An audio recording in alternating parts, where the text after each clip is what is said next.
키워드는 로또 분양권입니다. 시세 대비 저렴한 로또 분양이 늘어날 전망입니다. 지금 서울과 경기도 과천 쪽의 아파트 분양가가 최대 10% 낮아질 예정이라고 하는데 그럼 당첨만 되면 시세 차익을 볼 수 있게 되는 건가요? 네, 정부가 또 한 번 부동산 억제 대책 카드를 빼냈습니다. 네. 9.13 대책으로 부동산 가격이 좀 잡혔나 했는데 사실은 시나브르 여러 곳에서 지금 상승 조짐이 보이고 네. 특히 재건축 아파트들의 지금 상승세가 만만치가 않거든요. 이런 대목에서 정부가 특히 서울 지역, 과천, 서울 경기 지역에 이 재건축 아파트를 향해서 칼을 빼냈습니다. 네. 분양가를 개입을 하는 건데요. 그동안에 이제 분양가는 인근 동네 평균치의 110%를 넘어가지 못한다 하는 것이 분양가 억제 기준선이었어요.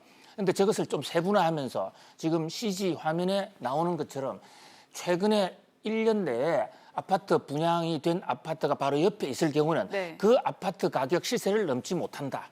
그리고 1년 이상인 경우에는 5% 뭐 등등의 이런 세부 기준을 만들었습니다.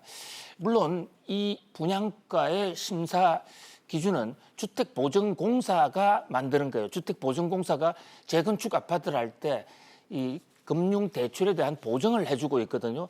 그래서 이 정부는 빠져 있는 모양새지만은 사실 주택보증공사의 일 가이드라인을 국토부가 하고 있는 이런 상황을 감안할 때 사실상 국토부의 지침이다 해도 과언이 아닙니다. 지금 가격 억제 제한을 받는 지구는 서울의 25개구 전역, 또 세종, 경기, 광주, 광명, 하남, 성남, 분당, 그리고 지방에서도 대구, 수성, 부산, 해운대 같은 데서는 억제를 하겠다 이럽니다.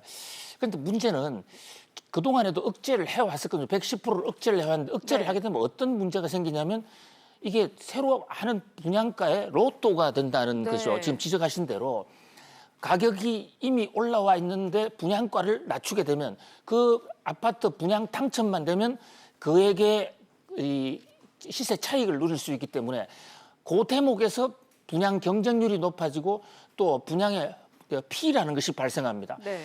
현실적으로 피가 존재하고 있는 이런 마당인데 결국은 정부의 의도대로 분양가를 낮추게 되면 당첨자에게만 대박이 터지게 되고 또 그 당첨자들이 전매를 하게 됐을 경우에 결국 아파트 가격이 올라가는 그런 문제가 야기될 수가 있어요. 근본적으로 누차 이 전문가들이 지적을 하고 있습니다만은 수요 공급과 가격 메커니즘을 잘 활용해서 가격을 이 시장에 순응하면서 잡아야 되는데 저렇게 정부 의도대로 하나가 터지면 하나를 막고 하나가 터지면 또 하나를 막는 방식으로 과연 부동산 가격을 잡을 수 있을 것인가 하는 것에 대한 회의론이 적지 않습니다. 또 하나의 가격 규제 폭탄이 시장에 어떤 영향을 미칠지 매우 주목되는 순간입니다. 네, 계속해서 네 번째